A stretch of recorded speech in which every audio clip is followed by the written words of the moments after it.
Tere! Tervist, Karmen!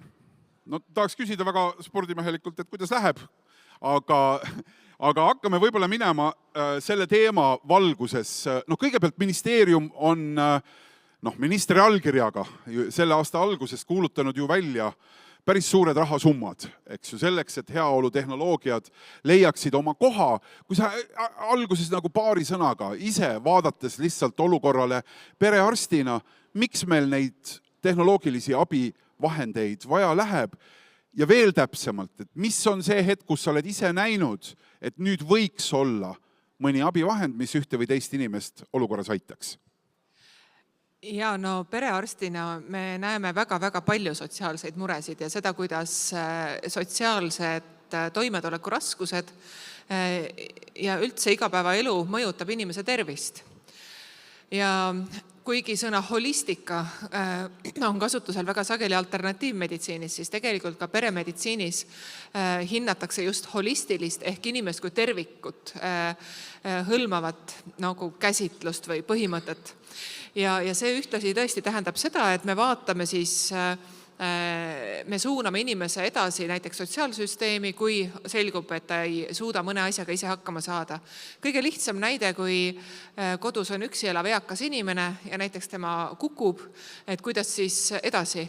On olemas ju häirenuputeenused ja igasugused muud vahendid ja võimalused, aga me tahame oluliselt paremaid võimalusi. Ehk et tõesti, me ei saa öelda, et mulle ei meeldi see, kui heaolutehnoloogiatesse või ka üldse sotsiaalvaldkonda suhtutakse kui kulusse. Et kõik räägivad, kulub nii palju raha ja kulub, ma ei tea, tööjõudu.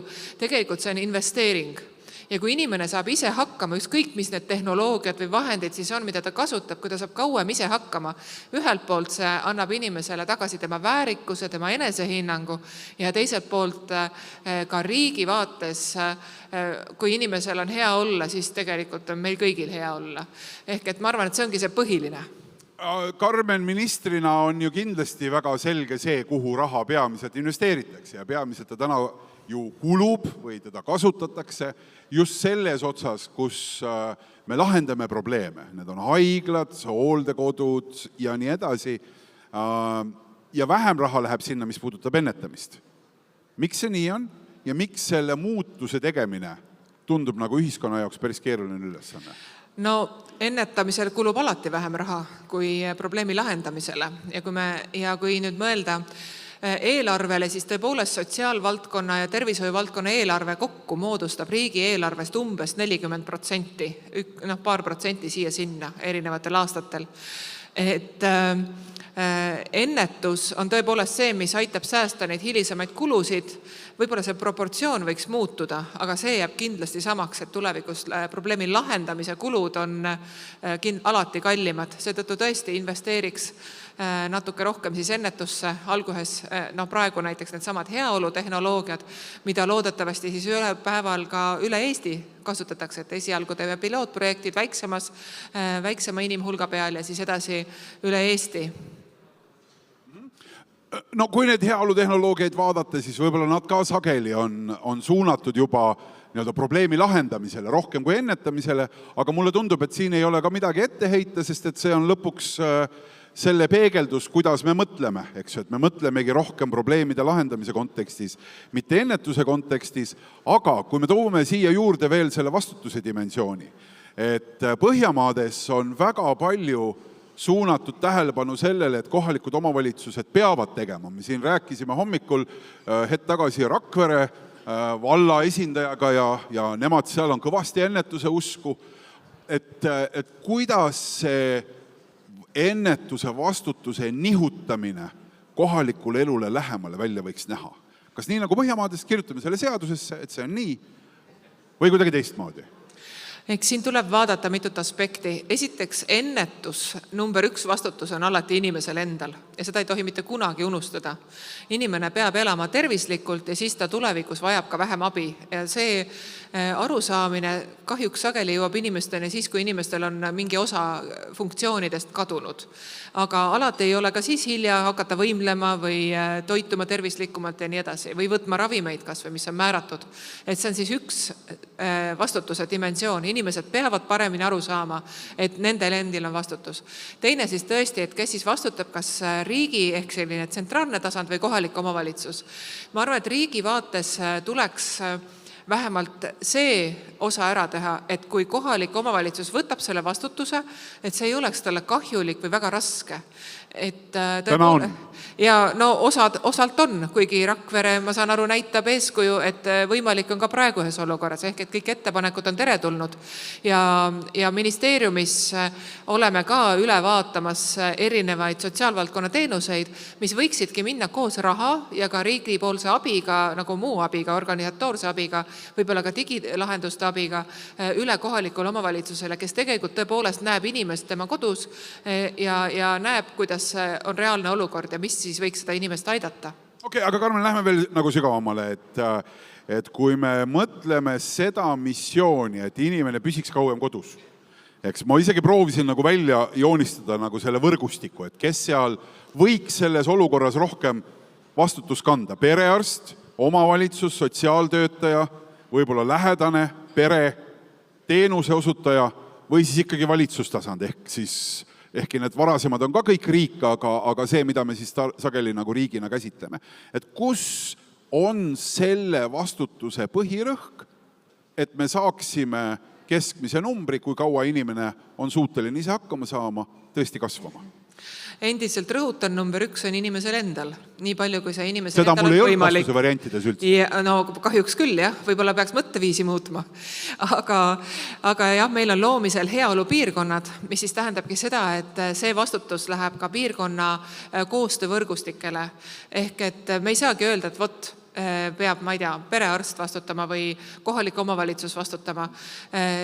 Oluline on koostöö ja võrgustikutöö ja eelkõige, kes vajavad abi, on ikkagi inimesed, kellel on mitu kroonilist haigust korraga. Et sageli on siis see osa, kus siis inimesel see toimetulek tõesti igapäevaelus järsult halveneb ja järsult võib tõusta tema risk sattuda näiteks haiglasse või ka hooldekodusse ühel päeval, et ikkagi hoiame inimest tegusana alates sellest, et inimene on ise õnnelik ja tema lähedased on õnnelikumad ja lõpetades siis tõesti sellega, et ka kulusid, ma ei taha öelda kulu, et seda on vähem, aga tõesti me saame seda sama raha siis kasutada kellegi teise aitamiseks palju paremini. Mina, Karmen, ei tea päris täpselt peast, et millisest alajaotusest, millisest fondist, millise programmi raames täpselt see raha, mille raames siis täna Eestis heaolutehnoloogiaid upitatakse või toetatakse, nende kasutuselevõttu siis ergutatakse, aga selge on see, et see on tulnud kuskilt Euroopa Liidu rahadest. Ja see paneb kohe mõtlema, et aga mis saab siis, kui meil on 3 aastat möödas. Täna ju me muidugi võime loota, et äkki majandus paneb sellise võimsa hooga minema, et meile tekivad need vahendid ja päriselt võimalus valida, aga kui seda ei juhtu, mis on üsna tõenäoline, et raha juurde nii palju ei tule, mille arvelt või kuidas peaks seda programmi hoidma 3-4 aasta pärast elus? No ega see ei ole esimene kord, kui Euroopa rahastusega midagi tehakse ja siis riik võtab kohustused üle ja alustab. Selleks ongi vaja selliseid innovatsiooniprogramme, et näha, mis just Eestis kõige paremini töötab. Ja võib-olla midagi on, mis on täiesti uuenduslik ja miks mitte ühel päeval meie ettevõtjad pakuvad seda ka teistele riikidele ja see hakkab hoopis sisse tooma. Ehk et rõhutan uuesti, sotsiaalvaldkond ei pea olema ainult kulu, et see võib olla lõpuks isegi ekspordiallikas, ütleme just sellised innovaatilised lahendused. Et eks siis tuleb see raha, kui me praegu näiteks võtame, ma ei tea, ükskõik mis kulu, olgu ta kas või hooldekodude kulu ja nii edasi, kui need innovaatilised lahendused aitavad neid kulusid paremini kontrolli alla hoida, siis eks ta tuleb ka. Ja rääkides riigieelarvest, siis see on aasta-aastalt kogu aeg suurenenud. Et jah, elu on ka kallimaks läinud, aga meie elu, kui me ise ka vaatame, siis tegelikult heaolu on kasvanud ju kogu Eesti Vabariigi taasiseseisvumise aja, et järk-järgult oleme me seda suutnud ja ma usun Eesti riiki, et me suudame seda ka edaspidi. Ma tean ühte väga infotehnoloogilist ja ka põhimõtteliselt teaduspõhist projekti, mida arendati umbes 20 aastat enne seda, kuni ta jõudis tootmiseni, tehaseni, mis täna on siin Tallinna külje all püsti 20 aastat. Et selge on see, et need projektid, mida me siin ka täna võime näha, täis optimismi, nad juba ütlevad, ülehomme on me põmsalt kõik valmis. Aga me teame, et ei ole. Ja nad ise ka tegelikult teavad, et see asi ei käi nii. et ma saan aru, et praegu lavalt kõlas see kinnitus, et kui on 3-4 aastat projekti rahastusest möödas, et siis 5. aastal, kui küsimus on Karmen Jolleris, siis jätkuks selle rahastamine.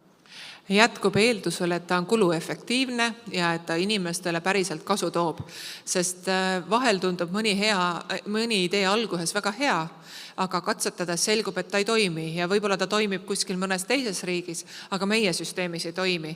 Ja kui me vaatame ka seda, mismoodi Eesti on siiamaani arenenud, siis ma arvan, et nii meie sotsiaal- kui tervishoiusüsteem toimib sellisel tasemel, nagu ta on, just tänu innovatsioonile, just tänu sellele, et Eesti on e-riik, et meil sotsiaalteenused on digitaliseeritud väga, vähemalt see andmed on digitaliseeritud, terviseandmed on digitaliseeritud.